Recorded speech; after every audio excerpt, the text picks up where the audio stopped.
can't believe I did that. The industry is scary. And I really wish that I knew this earlier. So competitive, so crazy, so saturated. Everyone's looking for a job. That gave me a reason to know that I'm one step closer to landing that job of my dream. Hi everyone! So welcome back to my channel, and I know it has been a while since I filmed a video, so I'm really excited to be back. And as you can already tell from the title, I have a very exciting life update. So I just got a job!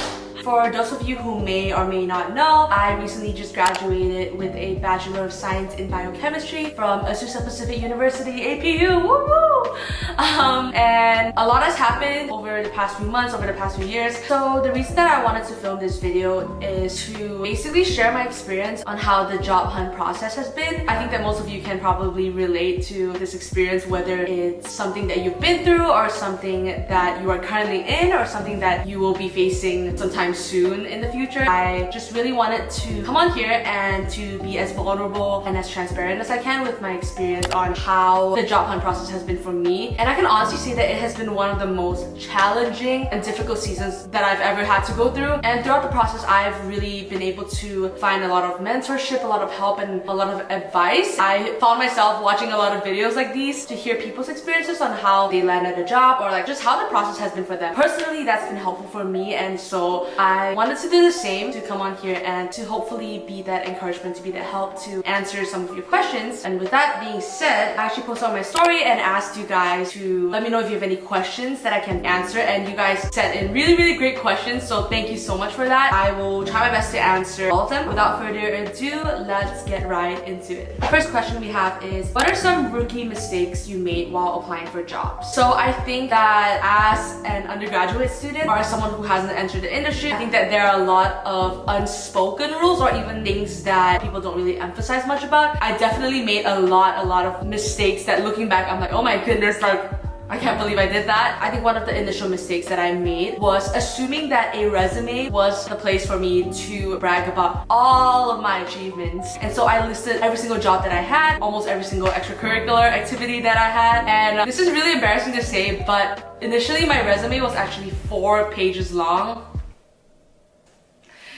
Anyway, I genuinely thought that, wow, you know, like these employers are going to be so impressed that I have 4 pages long of resume. And I was very quickly humbled when I experienced my first round of rejections, which we will get to probably later on in the video, more about rejections. But yeah, and that's, I think, kind of like the first step of where it hit me that like, oh my goodness, the industry is scary and that a resume isn't a place for me to just throw on every single thing that I've been a part of. And I think a big thing that I learned, which most of you probably already know this, but for those of you who don't, your resume should only be maximum 1 page long, unless you're like a CEO with 50 years of experience. Condense your resume into 1 page. Another important thing is make sure you're only including job titles and experience that is relevant to the job that you're applying for. So I'm a biochem major, however I also had other job experiences that weren't necessarily within like the science field, and so as dreadful as it is, I had to take them off of my resume because ultimately the employers want to see how you are best suited for this particular job that you're applying for. So the next question is how to manage a healthy balance between school, working, and friendships. Tips and advice for sure. Academic juggling and future career prep. I feel like there's this ongoing struggle, especially in college, where you're not entirely sure what your main priority should be. Like yes, obviously you're a student, so your primary focus should be your academics, but then there also comes a time where you have to shift your focus to career prep or like applying for jobs. And there's also the aspect of you find your lifelong friends in college. So you can't necessarily neglect your social life either. I definitely don't think I did it perfectly at all, but I think that my biggest advice would definitely, as cliche as it sounds, time management. And this may be an unpopular opinion, but I personally don't believe that anyone is too busy for anything that they really care about. I think that this comes with evaluating your priorities and actually identifying which areas of your life mean the most to you. From there, you can then allocate specific time slots to dedicate to each area of your life. And I think this is so important because a lot of times it can be a very tricky situation to navigate where you are pouring so much into one aspect of your life life that it tends to harm and neglect other aspects of your life. I think that recognizing the different seasons probably have different priorities that you should focus on, and constantly reevaluating and constantly being like, oh, is there an area that I'm neglecting in right now? How can I best balance out so that I'm able to pour into my different communities and different areas of my life? And to answer the second half of the question for future career prep, I think a big thing that I've learned, which kind of ties into like the resume aspect as well, is to gain as much experience as you can that is relevant to your major or the job that you're trying to apply for. During my undergraduate experience, because I was a transfer student, so my time was definitely cut short, but I think within that short time span, I was able to be given a lot of really amazing opportunities to be involved. A special shout out to Dr. Huang. He was my direct supervisor and also one of my favorite professors in college. He really equipped me and gave me all of these crazy opportunities to be involved in like research, to give oral presentations, and I think that all these experiences have really allowed me to really impress a lot of employers. And so Dr. Huang, if you're watching this, thank you so much for all of your guidance and your support for me on this journey. I would definitely also encourage you to explore like other things that are outside of your major as well, because I think that you're able to pick up a lot of other soft skills. Like for me, I was able to sharpen my communication skills, my conflict management skills through like other job experiences. So kind of like having that balance of both, but definitely try your best to also focus ultimately on like what is relevant to your major.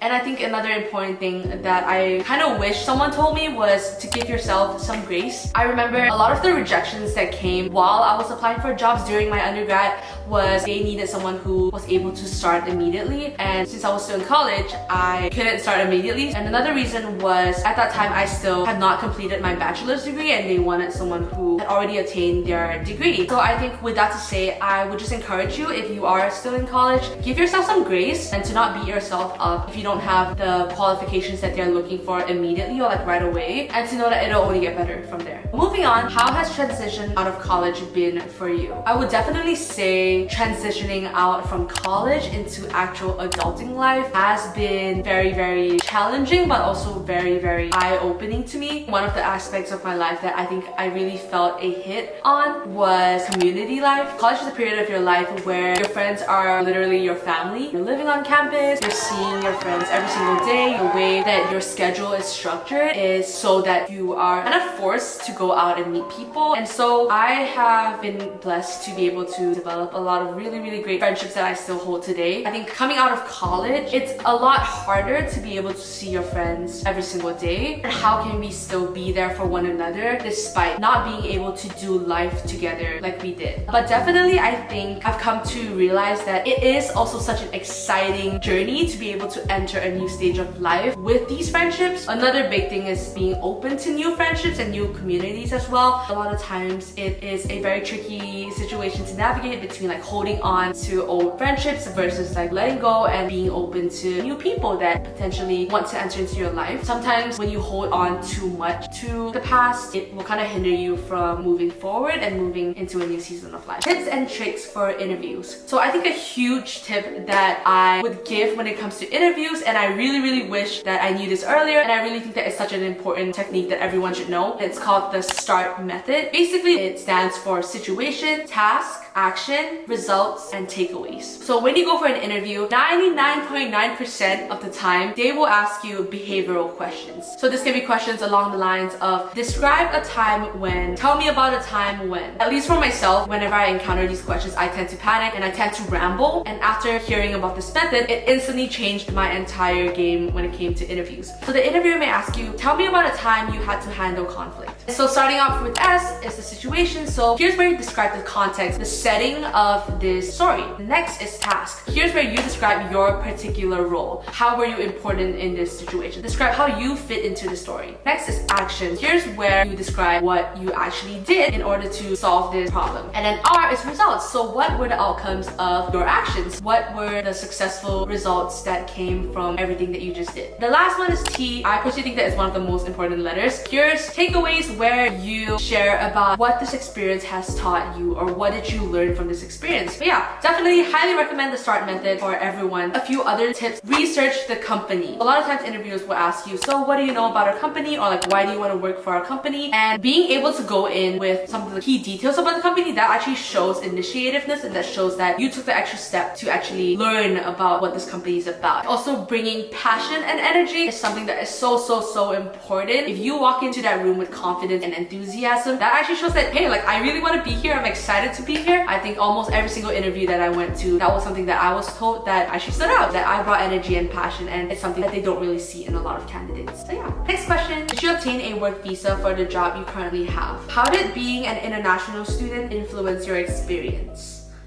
Woo! Like, that is a great question. Thank you for asking. 100%, because I'm an international student, my experience has definitely been a lot more different. It came with extra layers of restrictions and regulations that I had to follow. But without going too in depth, as international students, once we graduate, we have the opportunity to work under something called an OPT F1 visa. OPT stands for Optional Practical Training. F1 visa is a student visa that allows you to legally work in the US, but you do have to like submit applications to be approved and stuff like that to get that employment authorization document.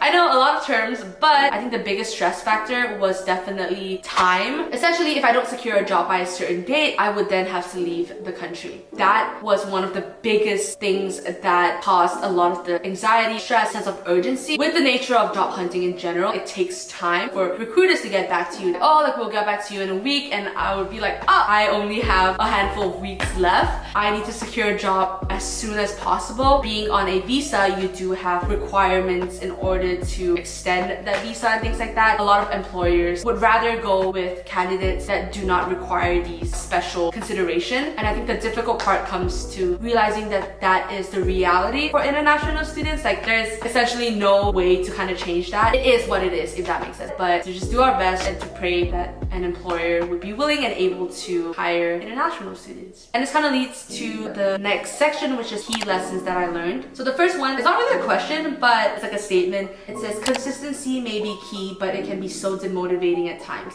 Proud that you found it. This is honestly so true. I think a big lesson that I've learned is perseverance. Through all the rejections and through all of the really difficult times where you just get so emotionally drained, so mentally drained, and you just feel like giving up, I think a big thing that really kept me going was a quote that I saw in an article one time, and it said, all it takes is for one person to see you and to give you a chance. That quote cannot be any more true, especially as international students or even as fresh grads out in this industry, in this job market. It is so competitive, so crazy, so saturated. Everyone's looking for a job. It can honestly be really discouraging when you feel super unqualified. And so definitely when I felt really beat down, what kept me going was knowing that all it takes is just for one person to be able to see you and to give you a chance. Whether that's a chance for a phone call, a chance for an interview, a chance for actually giving you a job offer despite not having like 100 years of experience. There are employers out there, there are people out there are companies out there who are willing and able to see through your character and to see through all the qualifications that you have, really see that potential in you and are willing to give you that shot to excel and get your foot in the door and start off somewhere. That gave me a reason to know that I'm one step closer to landing that job of my dream. So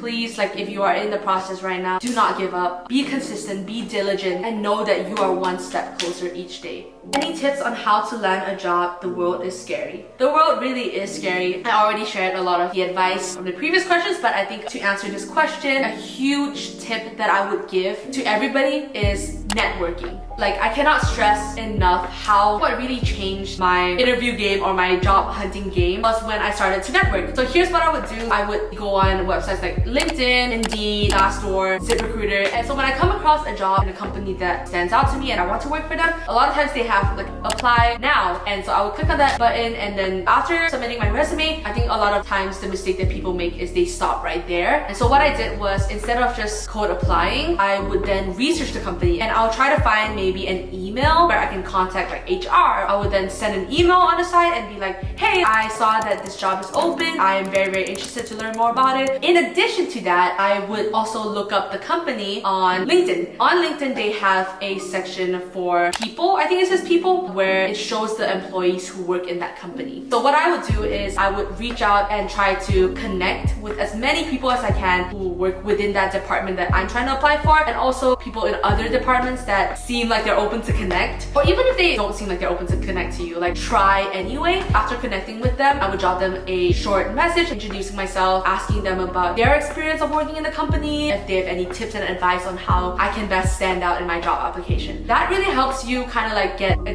glimpse of what the company is like, the company's culture, and also for you to kind of know what to expect if you do land an interview. And who knows, like someone may be able to put in a good word, put in a referral for you, or like bring up your name during the next meeting and bring up your name to the hiring manager. That's actually what I did for the current job that I am in. I actually reached out to the president of this company and I connected with them on LinkedIn. I honestly was not expecting a response at all because I was like, there's no way the president would bother reaching out. But to my surprise, they actually reached back out to me and they were like, hey Cheyenne, thank you for connecting. I will definitely pass your application on along to the team. And I was like, wow, thank you so much. I was told that because I reached out, it was a very, very bold step and that not many people do that. They said that they saw something special within me. But yeah, with all that to say, I think networking is definitely one of the key ways to expedite the process of landing a job. And so I would encourage you to put yourself out there, reach out, connect with people, even though it may be outside of your comfort zone. Ultimately, it all boils down to connections and having the interpersonal relationship. So yeah,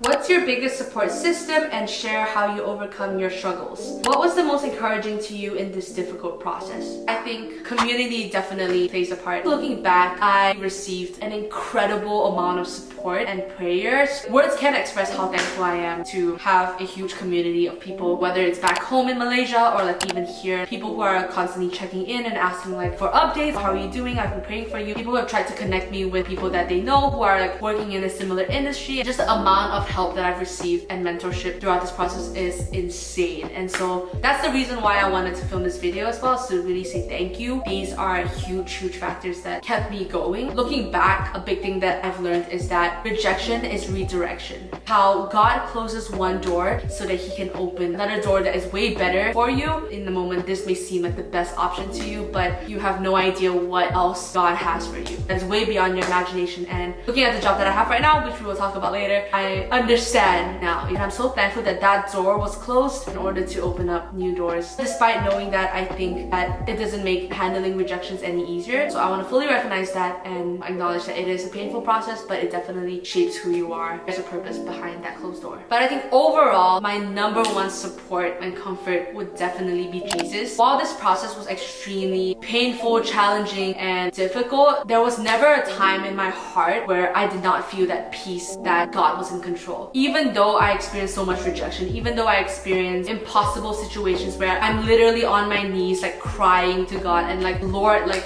there's nothing else I can do. You take the wheel. You are in control. Only you can make a miracle happen. I've genuinely witnessed God's goodness and God's faithfulness, and knowing that He is faithful in every single season. If He has brought me this far in America, and if it is His will for me to stay in America, He will make it happen. He will make a way. So all glory goes to Him. Lastly, congrats on your new job. How's the new job been? Hopefully it's all going well. What's your job scope? I'm sure most of you may be wondering about my current job. To kind of just end the video off, I'm currently working at Nura. So with the ever-evolving dietary supplements and food and beverage industry, Nura serves as leading experts in providing high-quality ingredients, whether it's like biotics, greens, proteins, herbal, sweeteners, you name it, with a focus on sustainability and innovation. No, this video is not sponsored. Just to kind of explain like what this company is about, I work with the quality department just to make sure our samples are at the highest integrity so that our clients are happy and healthy. So yeah, that's just a brief description on what I do. I just started off and I'm really excited. Definitely learning a lot of things. But yeah, that is all for the questions. Thank you all for watching. I hope to continue creating more content. Feel free to like, comment, subscribe. If you have any other content ideas that you would like to see me do, let me know and I will do my best. I hope you guys have a great day and I'll see you guys in the next video. Bye!